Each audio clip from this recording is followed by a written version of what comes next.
अन्य समाचार तरफ नजर करिए અને વાત કરીએ ગાંધીનગરની તો ગાંધીનગરમાં પાટીદાર અગ્રણીઓની બેઠકનો વિવાદ છે। તેમાં બેઠકમાં નારાજગી વ્યક્ત કરનાર શાંતિલાલ સોજીત્રાનું નિવેદન।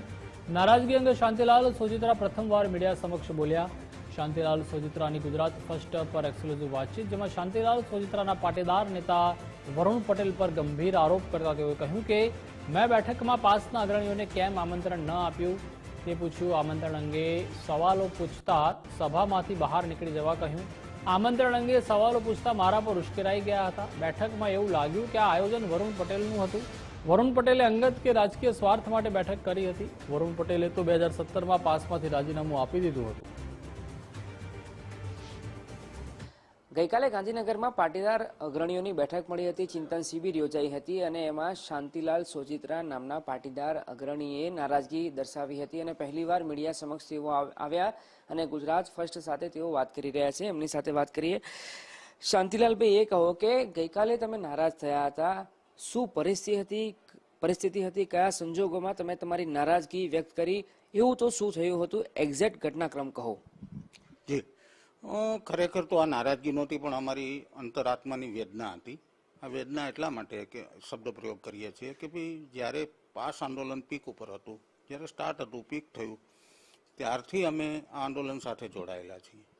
અમે તેમજ અમારા અમદાવાદ શહેરના કન્વીનર જયેશ પટેલ, જેણે પણ પોતાનો 10 વર્ષનો સમય આ આંદોલનમાં આપેલો છે અને અત્યાર સુધી જોડાયેલા છે, પણ અમને વાયા મીડિયા બહારથી અથવા તો સોશિયલ મીડિયાથી અમને ખબર પડી કે ભાઈ ગાંધીનગરની અંદર આવી કોઈ મિટિંગ મળી રહી છે। સ્વાભાવિક રીતે અસત્ય ડરતું જ હોય છે અને અસત્ય હતું। જયેશ પટેલની હાજરી ના હોય, અમદાવાદ અમારું હોમ ગ્રાઉન્ડ છે, અમારે આયોજન કરવાનું હોય, એમને ખબર ના હોય?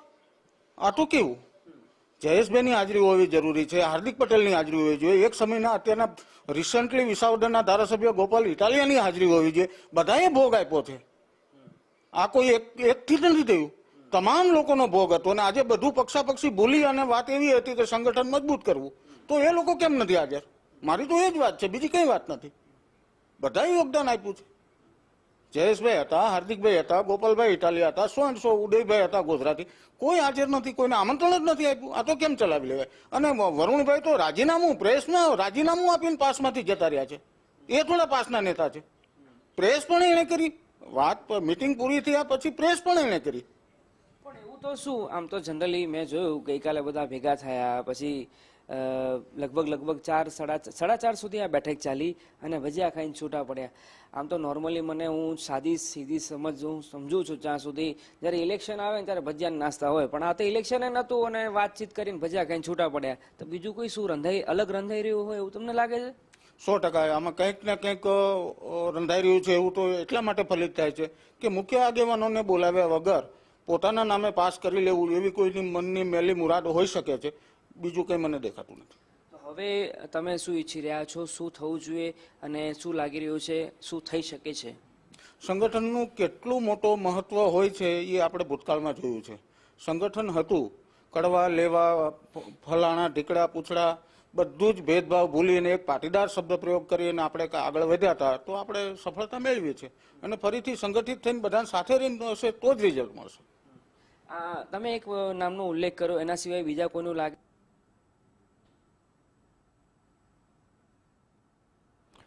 તો ગાંધીનગરમાં પાટીદાર અગ્રણીઓની બેઠકનો સમગ્ર વિવાદ છે। તેમાં વિવાદ મુદ્દે અમદાવાદ પાસ કન્વીનર જયેશ પટેલે નિવેદન આપ્યું। બેઠક કોણે કરી, કેમ કરી એ અંગે સ્પષ્ટ માહિતી નથી। અમદાવાદમાં આ મીટિંગ કરી પણ અમને જાણ નથી, એ દુઃખદ વાત છે। હાર્દિક પટેલ સાથે વાત કરી, એની પાસે પણ કોઈ આમંત્રણ નહોતું। આંદોલનમાં સક્રિય ભૂમિકા ભજવનારાને આમંત્રણ નહોતું આપવામાં આવ્યું। અન્ય જિલ્લાના પ્રતિનિધિઓને પણ આમંત્રણ આપવામાં નથી આવ્યું। આપી શકીએ એટલે પછી એ મિટિંગની અંદર પણ અમે જવાનું એ ટાઈમે ટાળ્યું હતું, પણ સમાજના જે પણ મુદ્દા હશે, સમાજ હિતની જે પણ વાત હશે, ત્યાં અમે સૌ સાથે છીએ। અચ્છા, અમદાવાદ શહેરને અને મોટા શહેરોને જેમ તમે કહ્યું ઓવરટેક કરીને આખું, એટલે કે બાયપાસ આખું કરી દેવામાં આવ્યું, તો આપે પણ અમદાવાદ શહેરના જેટલા જૂના સમયના પાસના આગેવાનો હશે અથવા તો સમાજના હોદ્દેદારો હશે, એમની સાથે ચર્ચા વિચારણા વિમર્શ કર્યો હશે અને આ બાબતનું ધ્યાન તો દોર્યું હશે, તો એમનું શું કહેવું હતું આ બાબતે? ચોક્કસ આ ઘટના બની પછી ઘણા બધા આગેવાનોના પણ મને ફોન આવ્યા કે ભાઈ શું ગઈકાલે ગાંધી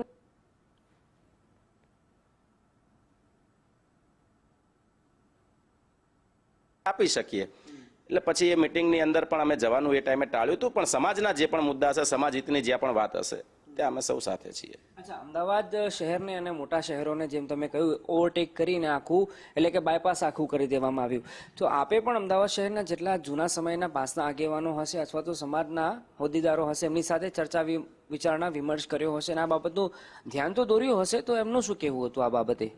ચોક્કસ આ ઘટના બની પછી ઘણા બધા આગેવાનોના પણ મને ફોન આવ્યા કે ભાઈ શું વિષય હતું, કેમ કે આ વસ્તુથી સંપૂર્ણપણે તમામ લોકો અજાણ હતા. ઇવન સમજી લો અમે તો આ પાસના પાયાના ફાઉન્ડરમાં હતા, હાર્દિકભાઈ એટલે પાસનો ચહેરો છે, છતાં પણ આ તમામ લોકો આ વાતથી અજાણ છે.